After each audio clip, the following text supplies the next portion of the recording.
Morning sunlight spilled through the window of Elias's bedroom, painting warm patterns across his quilt.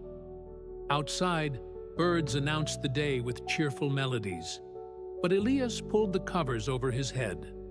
The soft bed enveloped him like a cloud, shielding him from the day's demands. "Elias," his mother's voice floated up the stairs. "Your grandfather is waiting." Elias groaned. Every Saturday meant working in his grandfather's orchard, hours of dirt, sweat, and discomfort. Why couldn't he stay home, where everything was soft, clean, and easy? Reluctantly, he dressed and trudged down to breakfast. His mother placed a bowl of steaming porridge before him, but he merely stirred it listlessly. "What troubles you, my son?" she asked, brushing his hair from his forehead. "I don't want to go to grandfather's," Elias confessed. "The work is too hard. My hands get blisters, my back aches, and the sun burns my skin. Why must I suffer when my friends are playing games in the village square?" His mother's eyes softened. "Your grandfather has much to teach you, Elias. Some lessons can't be learned in comfort." The walk to the orchard took Elias along a winding path through meadows dotted with wildflowers. Butterflies danced on the morning breeze, and the distant mountains stood majestically against the azure sky. But Elias noticed none of this beauty. His thoughts were consumed by the discomfort that awaited him. Old Thorn was already at work when Elias arrived, his gnarled hands skillfully pruning a young apple tree. He acknowledged his grandson with a nod. "You're late," he said simply, his voice like rough granite.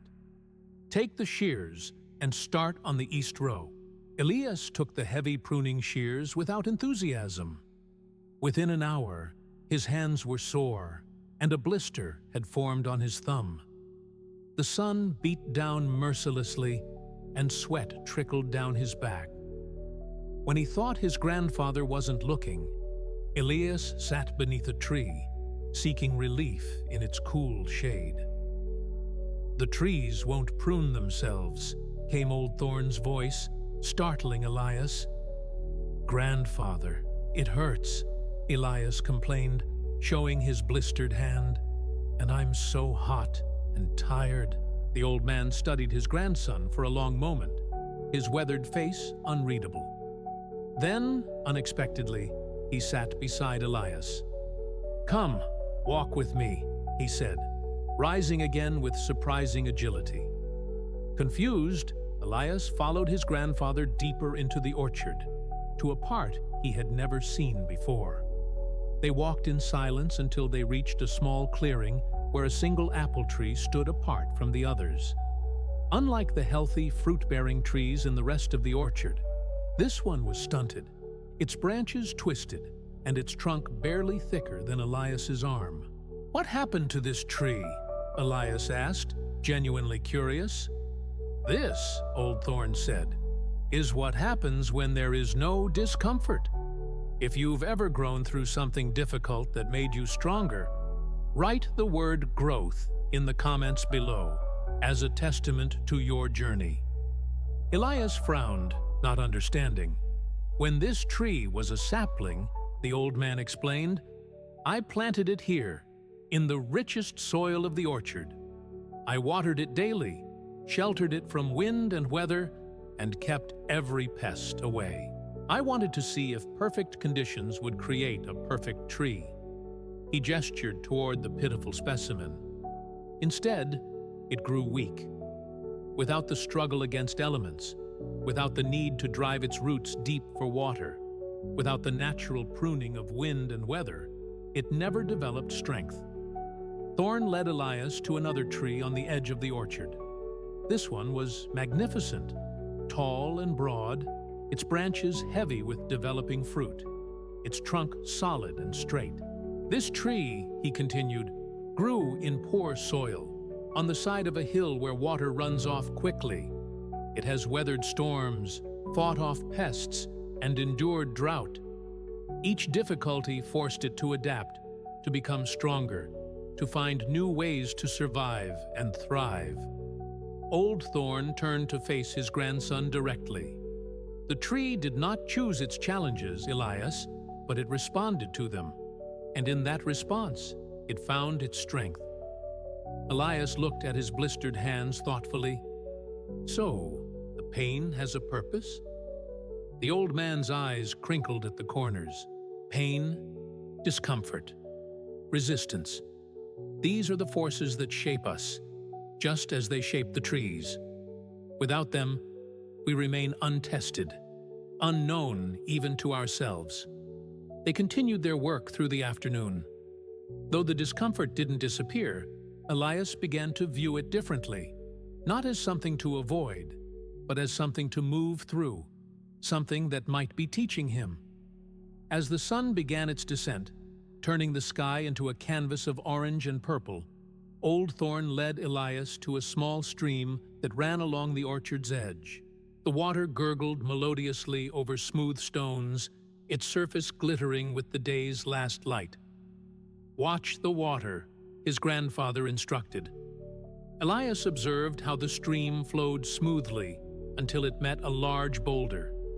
There, it churned and frothed, dividing and reuniting around the obstacle.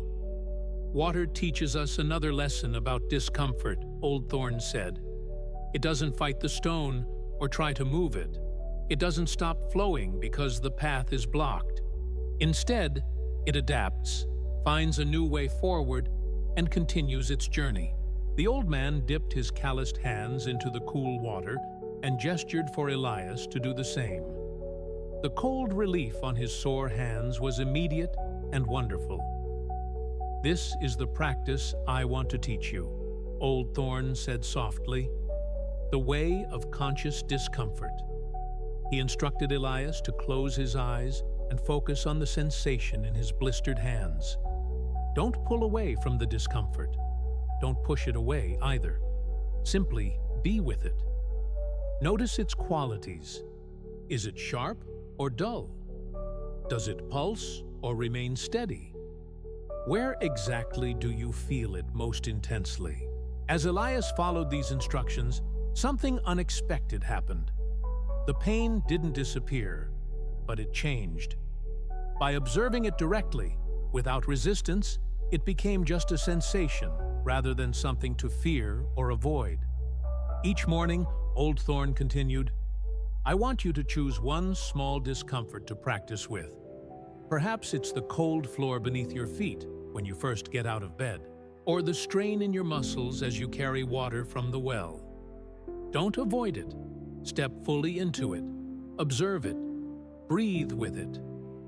Over the weeks that followed, Elias practiced the way of conscious discomfort. He started with small challenges: the sting of cold water on his face in the morning, the burn in his legs as he climbed the hill to the orchard, the initial resistance he felt toward difficult tasks. Gradually, he noticed changes. His body grew stronger, more resilient. Tasks that once seemed overwhelming became manageable.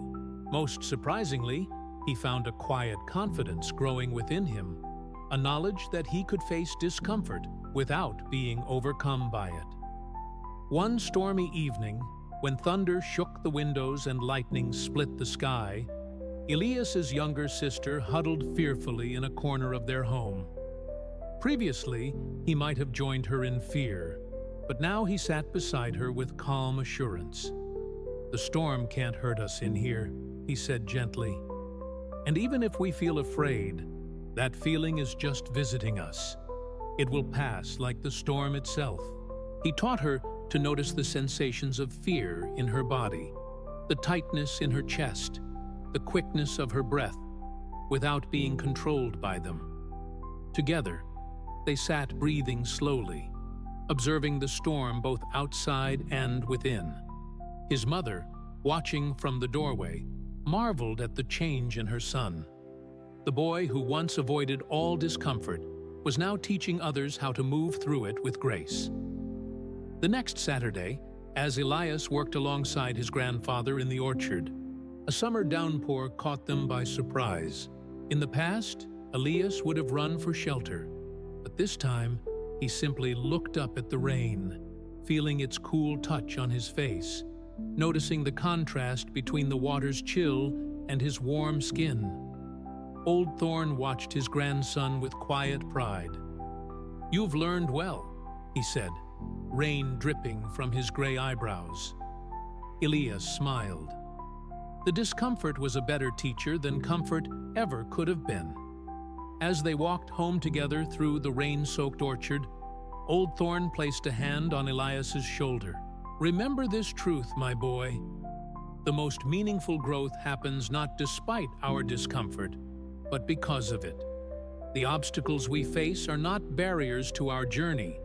They are the journey itself.